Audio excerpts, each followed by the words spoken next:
I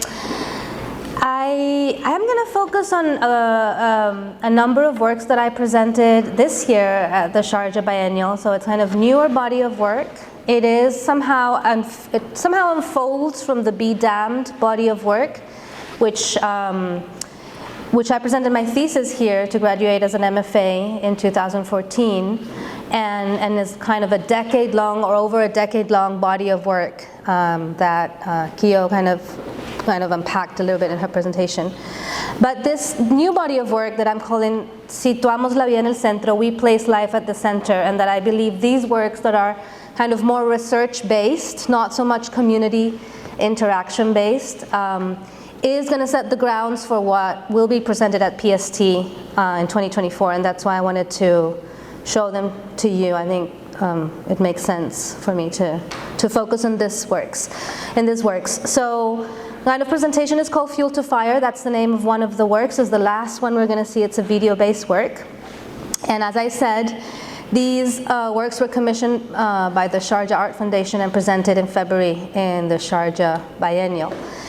And the starting point, or let's say that how this work relates to Be Damned, is that Be Damned starts looking at different communities through an interaction and what I call spiritual field work, because it's about committing also to certain places and establishing long-term relationships to communities in certain places through field work and coming closer to these peoples. That I've also understood that when you work with a community as an artist, you have to be responsive to the agendas in place, right? Not only just arrive to a place and with your own kind of aesthetic goals, but really respond to those agendas. And that's how I find how you can operate ethically when you work with a community. And so the agendas of many of the communities that I worked with throughout Be Damned, impacted by dams, have started to shift and think about how can we transition from these obsolete energetic infrastructures and technologies towards a fair and just energy transition, right? And not just a green energy transition like the Green Deal that is like proposed by corporate or government, but what is the kind of energy transition that is really stemming out from the grassroots communities who have been impacted by energetic infrastructure themselves. And so out of this agenda that is in place in all these communities across the Americas, because transition is happening today in many different beautiful ways across the Americas, and as part of my research methodologies, I started looking at what was the language and documents that we could access that are touching upon these themes of energy transition, just or not, just energy transition or not just, kind of corporate energy. And one of the craziest documents I kind of came across was this World Bank report that was published in 2020 that's called Minerals for Climate Action, the Mineral Intensity of the Clean Energy Transition, which already in its title is a paradox, it's an oxymoron, and it nauseates me already. And so here you can see, what the executive summary. It's online. I encourage you, if anyone's interested in this theme, I encourage you to read it. But basically, what it says is that these 17 minerals that you see are going to be exploited from here to 2050 up to 500% more than they've been exploited today in order to meet the demand for energy transition technology, solar or photovoltaic, all our Tesla cars, lithium batteries, geothermal, and whatnot. So it's problematic because who is getting decarbonized and at the expense of who? Well, that's the question that this kind of report makes me think. And when you look at where these minerals, where the largest deposits of these minerals are and where they're being exploited and how they're being exploited, you start seeing colonial patterns of extraction continuing. So is the green energy really a solution, or who is getting decarbonized? And all these questions start to appear. But out of this graph, I decided that I wanted to do a little bit more of research initially on these 6 minerals that are the ones with most demand. Also because, like, as you can see as aluminum, that one kind of crosses across all the technologies: energy storage, geothermal, photovoltaic, wind, hydro, coal, gas, nuclear, etc. And so out of this kind of the report came a series of drawings that I call the mineral intensive drawings. And they portrait, if you wish, these minerals, how the World Bank envisions them in this clean, green, mineral intensive future. So this is the drawing for cobalt. You can see that all the drawings include, here in the bottom, do you see my mouse? Yes, here in the bottom, in the lower right bottom, you see a little mapamundi. It's a little bit tiny there, but it has the red spots is where the largest deposits are. You will see kind of the technology is used for, in this case, electric cars, batteries, the kind of the raw state of it, how you find it, and kind of the conditions of labor of its extraction and its processing. The one on the left is aluminum, very used for the very light kind of structures for wind technology, very, very toxic process of smelting aluminum, very toxic in the water. A lot of the toxic sludge goes into rivers.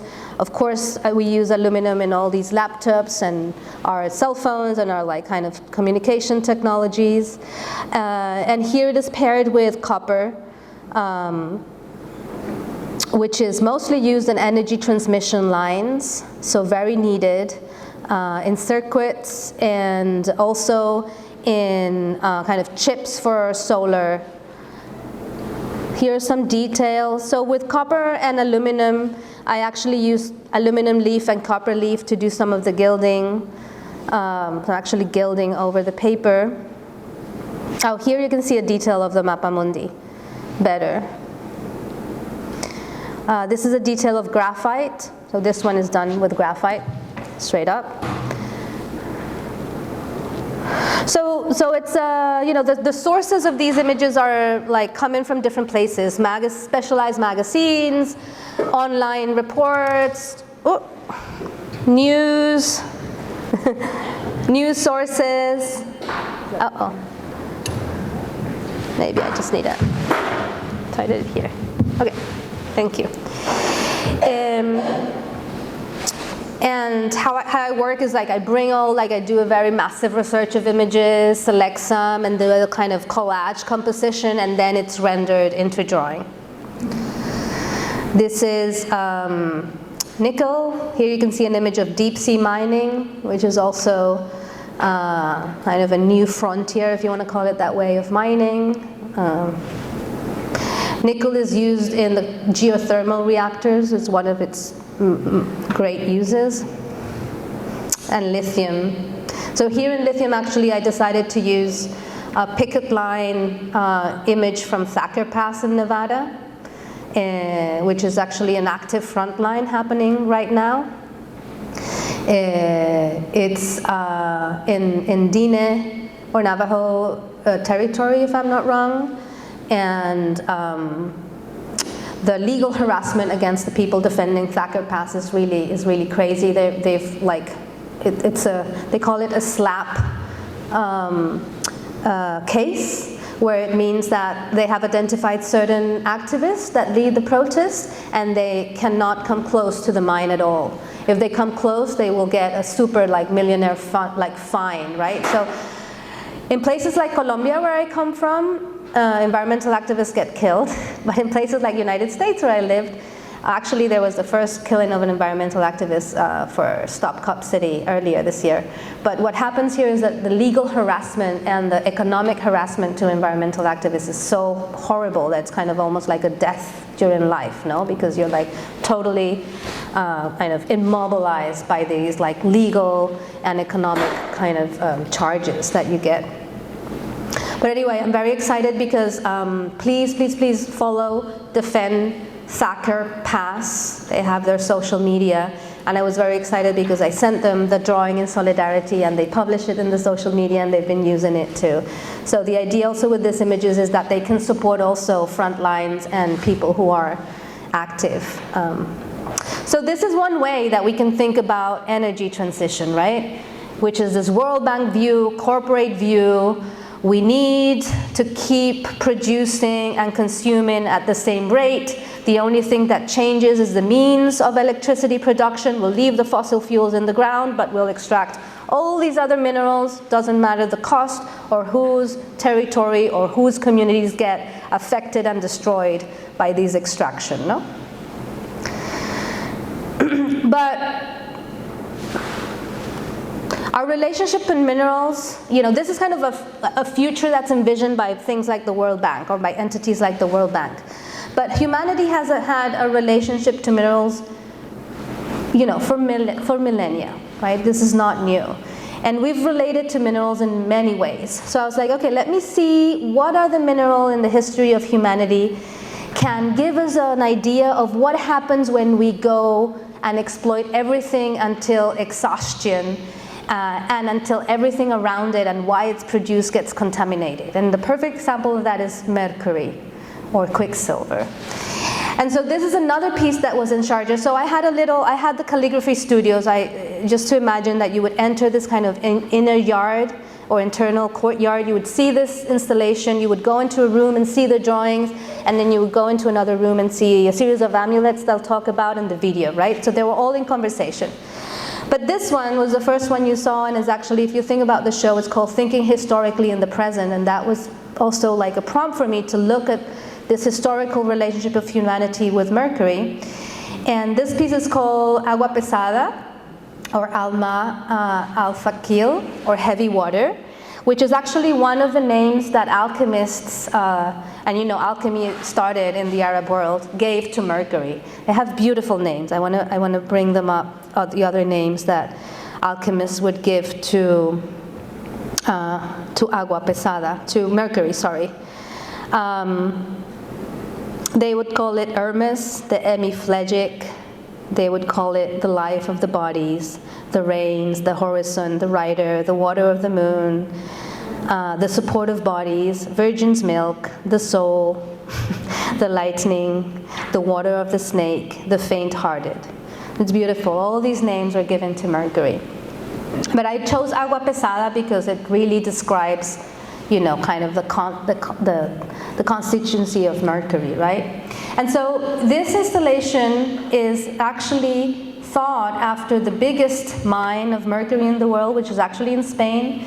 It's called the Mines of Almaden, in the town of Almaden in Spain. And Almaden, as I said, approximately 2,500,000 metric tons of mercury have been produced there in the past 2,000 years.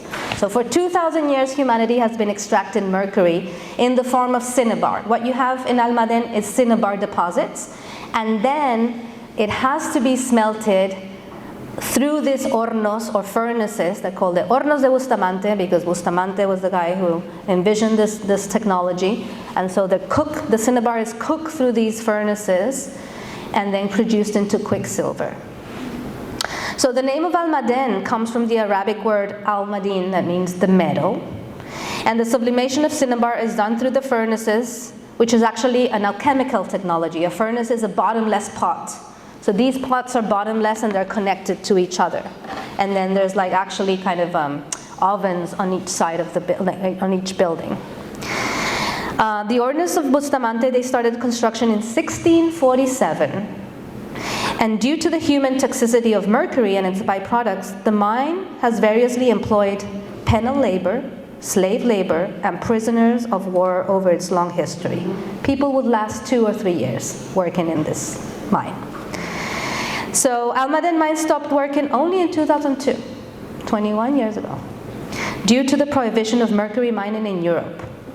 So this is an example of a long history of a relationship of humanity with a mineral. And the thing that I found also is that actually when we think about extraction, capitalism, colonialism, we imagine all these minerals coming out, well, me in the case as a Latinoamericana, coming out of America into Europe. But actually the first mineral to pass the ocean was mercury from Spain into the Americas, and it was instrumental in the exploitation of silver and gold mines all across the Americas to then be transported back to Europe.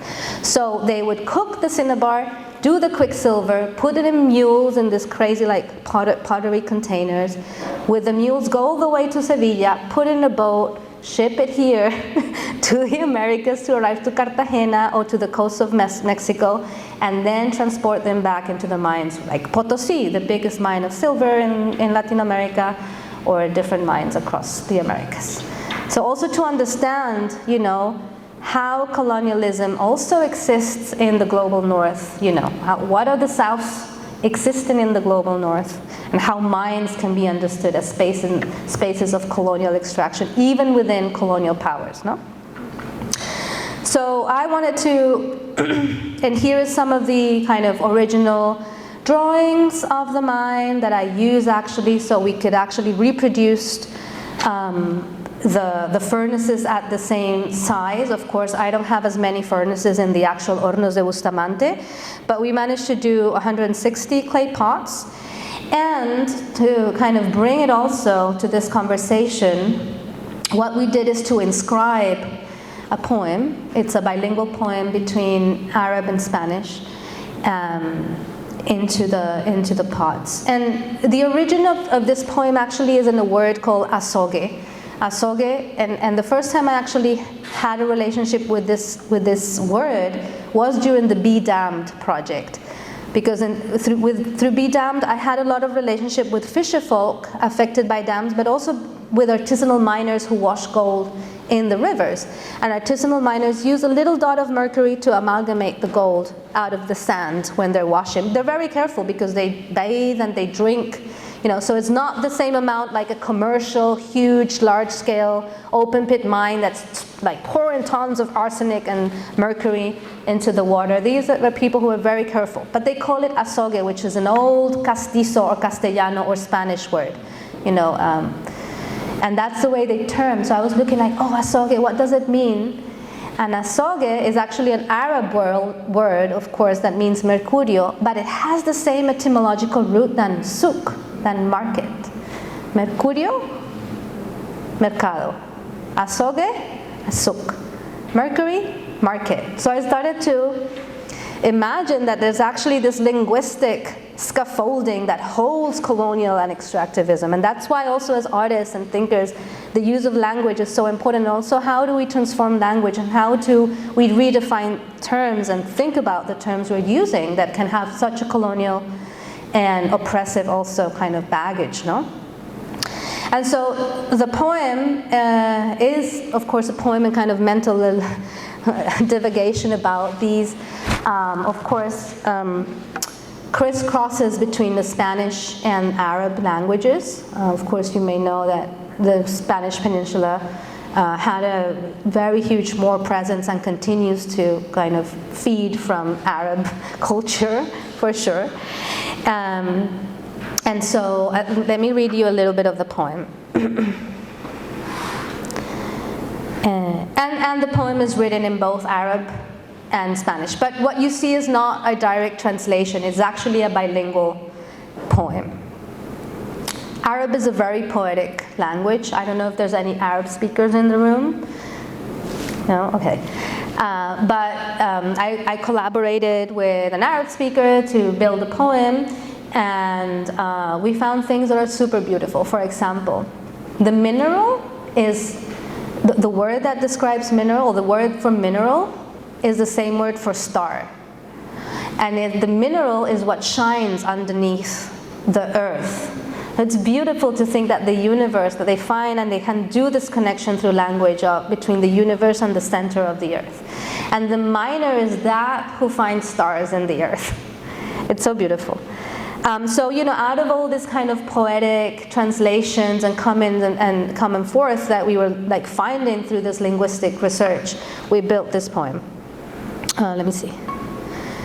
But I will have to read you the English translation, not the Spanish Arab. So, between cinnabar and person, I am Mercury. I become in between cinnabar and person. I am Mercury. My volatile and erratic temperament I connect the center of the earth. I concenter the universe. I dance the universe. I scintillate like a star from the center of the earth. Flare, light, dazzle, messenger minor. My messenger speaks to the stars from the center of the earth. Extracted metal, extracted mine, that does not discriminate but contaminates.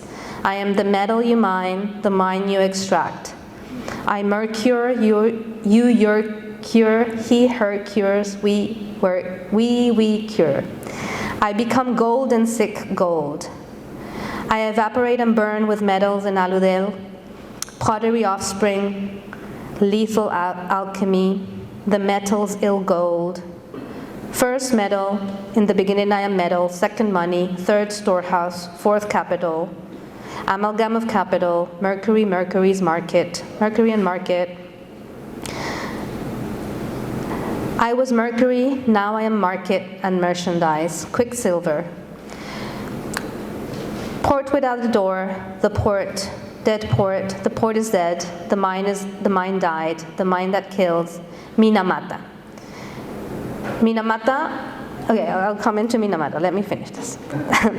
Water death, the water, the death, the quicksilver, intoxicated bay, intoxicated gulf, venomous fish, poisonous fish, tremulous bodies, bodies trembling, deranged nerves. I bioaccumulate in earth, water, and air. I accumulate myself, I bioaccumulate. The future demands to consign quicksilver to the past. Minamata, first global environmental agreement, artisanal miners without a message, messengers without a message, potters without pride, lights turned off, time for new amalgams, resistance threshold, life alchemies, life, alchemy for life, all of it. So that's kind of a rough translation, but of course in Arab and Spanish, what we try to do is to play with the linguistics kind of pairings and also some of the phonetic pairings that you find across the words. And so it starts by telling the story of Mercury, of how it's roasted, the cinnabar roasted, and it ends up with a little paragraph dedicated to Minamata. And Minamata is a convention in Mercury. It was signed in 2017. It's the first environmental global legally binding agreement that prohibits the extraction of mercury and its distribution across the world. It has been ratified by 137 parties. People continue to adhere to the convention, and it's named after the Bay of Minamata that in the late 50s experienced a tremendous contamination of mercury, producing contaminating the whole community with hydrargia, which is the mercury disease. That, as you may know, just destroys the nerves and deforms people and just make them like tremulous masses of flesh, basically. Actually, there was a recent movie that Johnny Depp protagonizes. It's called Minamata, and it's actually, he plays a photographer that did a whole photo reportage. That was the last photo reportage for the Life magazine. That was the last Life magazine kind of number.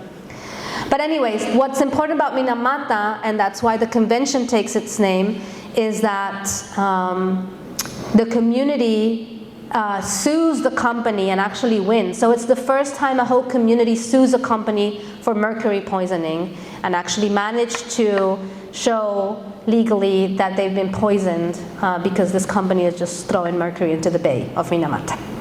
And so that's where the name of this global kind of agreement comes in. And as you see, like even until this year, people are adhering to the convention, and it has a website. I encourage you to visit it. Anyways, so we looked at like an historical example of how we have related to minerals, and we looked at the future kind of envisioned by things like the global, like by entities like the Global Bank, the World Bank, and I wanted to imagine what could be other futures or other ways that people have related to minerals historically, but also into the future. And so I decided, and also thinking about the context of the Arab world, what I was showing, that has such a strong tradition of amulets made with different minerals and metals. And we still, like, every day, like, I don't know, like, some jewelry for us is still an amulet in a way, or, you know, these heirloom things that you inherit and carry a special kind of protection. An amulet, for those who don't, you know, is like a piece of, like, small piece of jewelry or like handmade craft that you use to protect yourself, right? And so I'm very interested as an artist, and this is not my first set of amulets, to also recover through my art practices this magical relationship to objects that have, for centuries, artists have done magical objects. We have done them. We have the power to create magic through the objects and the artworks we do, and we have forgotten that. And so I don't know if these are magical or not, but I'm trying, and for me they are. And it was a way also to then actually use these minerals that are portrayed in the drawings, the mineral intensive drawings, and I produced this number of amulets with the same mineral. So these are a couple of tongues. So you would enter the exhibition space and they would be hanging across the door. You would have to kind of walk through the tongues that are hanging. They're made of aluminum. And they kind of were inspired in the Middle East and in some Latin American also ancestral cultures. When you passed, they would put a tongue on the corpse so that that person could have the ability to talk their way through the different worlds they were going to,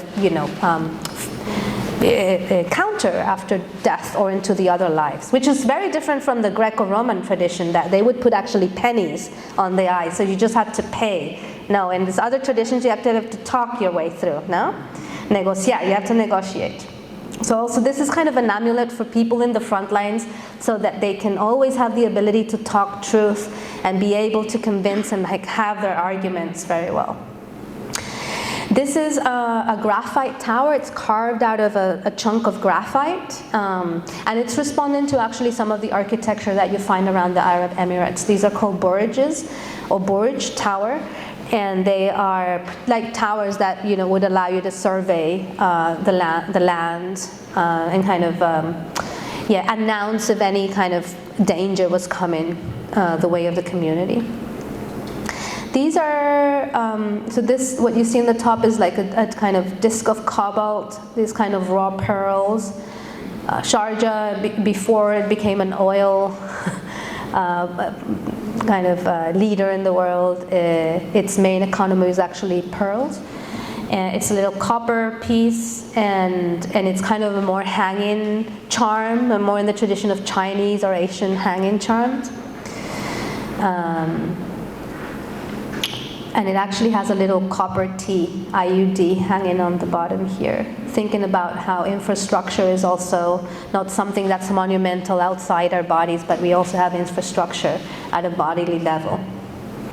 This is a little copper box. So this is very tiny. All of these fit in the palm of your hand, no? They're very small objects. And it has lithium quartz embedded on the top. And this one was built out of these little Quran holders. So it's very typical to see among Arab amulets. And this was done, I had the chance to do some research in historical collections in Sharjah, whatnot. And so normally you would see these little boxes with little rolls of paper with inscriptions of the Quran for protection, or according to what you were going to face, you would choose a verse of the Quran and write it down and put it in there. But this one is holding lithium quartz. This one is actually a copper safety pin and a cobalt disc with an image from the Pueblo people here in the southwest that depicts a kind of return to the womb, or a labyrinth of sorts, but the symbol is a return to the womb. And I thought about it, kind of thinking about a protection for all those child labor in different mines of cobalt, especially in the African continent. This is raw gold in kind of a glass hour time count, but it doesn't count any hour, any time at all. The title comes out of a beautiful text by Krenak author Ayrton Krenak from Brazil, beautiful indigenous thinker and philosopher who published that little book, Postponing the End of the World, a couple of years ago. And then this is a banyan tree made in copper. There used to be a huge banyan tree in the center of Sharjah that would give shade to folks in the town. So it's also very reference to the local context where this work was made for initially. And then Nazar. This is, have you seen the evil eye kind of protection amulet? There's everywhere. Normally it's one single eye, the blue one. The Turkish one is very famous. There's like this Egyptian drawing that's very famous too. But one of the most beautiful amulets that I found during research was this one that had multiple eyes. I loved it. And then so I carved it out, out of it. I kind of carved a copy of it, and it's kind of embedded on a raw nickel kind of ore here. And the way they were shown, I kind of designed this very slick black acrylic stands that symbolize, of course, the oil and the plastic, and put this kind of more raw, amulets and objects made, and they were in this little room. And fortunately the photo is not that good. And in this little cabinet that you see here, I managed to loan some of those original and older and historical amulets that had informed the series too. So they were in conversation with older amulets, and it was really strong to be in there with all this protective amulets. And then from there you would walk into this little room where you would have the video, Fuel to Fire. So I invite you to turn the lights off. It's a 7 minutes video, and I just say we see it, and then we can open it. We can open the ground to conversation. Fuel to Fire. Okay, so let me give you a bit of context for this film. When I first got invited to the biennial, one of the first things I wanted to talk about was the interest of the United Arab Emirates through one of their main state companies to extract gold in Santurban in Colombia. And Santurban is a high moor mountain ecosystem in Santander, so in the northwest, in the northeast, close to Venezuela. Which produces a lot of water for different ecosystems and for a number of towns in the region. But of course it has gold, and so this company, Mubadala, wants to extract gold from Santurban. And that was the first thing I wanted to talk about. And so I expressed it to the curator, like, oh, I would love to talk about this, like this is happening in Colombia, there's a big front line, there's a big struggle to stop this extraction. The government, which we had back then, which was a right-wing, super right-wing government, thank God it has changed. We have the first leftist president in the story of Colombia, elected last year, yeah. They were trying to move along the environmental, limits of this protected mountain in order to allow the extraction. Anyways, there was a big struggle. And when I talked to the curator that I wanted to touch this, she said, listen, you can touch it, but as soon as you say Mubadala or you mention this very frontly, we're going to get canceled. I mean, I will support you, we can make the show, but as soon as we open, we're going to get censored. So, I mean, if you want to and you want to take this battle, I'll come with you, but the work is not going to be shown. And so I decided that I would talk about it in a different way and get the work shown and talk about these things, right? The front line is still happening in Colombia, so that battle is going on. And so what I did with this film is do my own pagamento, and kind of a pagamento, which translates actually to payback, is a fundamental ecological and economic indigenous or native protocol across the Americas and across different state ancestral cultures. So it's not an offering, it's a payback. Because nothing in nature is for free. We have to pay back. We've been accumulated and accumulating, and that's why we're so sick. And so pagamentos is a way to maintain the ecological balance of an ecosystem, right? An ecosystem nurtures us with water, with food, with thousands of things, and we have to pay back. And there's many ways of doing pagamentos. Some are very ritualistic. Probably you all have your own little pagamentos in your day-to-day, different ways of saying thank you or of paying back. Saving seed is a way of pagamento. People here in the Pacific Northwest put back the biggest salmon they fish back into the river, for example. There's many ways, no? And so the pagamento I wanted to do in honor of Santurban is to return raw gold to the river. Not exactly in the Páramo de Santurban, because I wanted to film it, and Santurban has very kind of murky waters. But through Be Damned and this relationship with artisanal miners, I have been acquiring raw gold for a number of years that I had been using for other projects, for the like little amulets of the glass hours. And then I understood that it was time to give it back, that I couldn't hold on to that anymore. And so this pagamento that you will see that's called Fuel to Fire is my own pagamento of gold back to the ecosystem, to the river in Colombia. Okay, so we'll see it, and then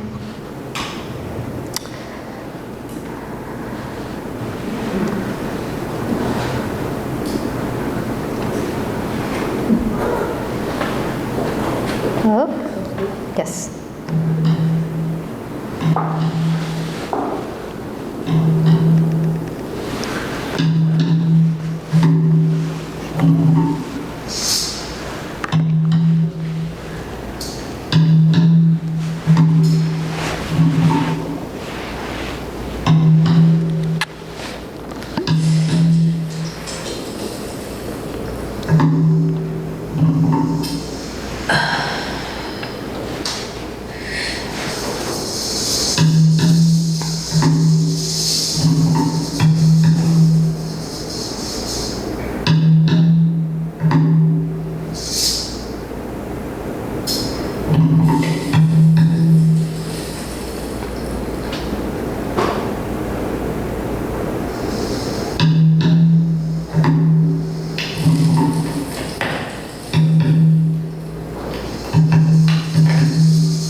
turba, sang turba. Hey.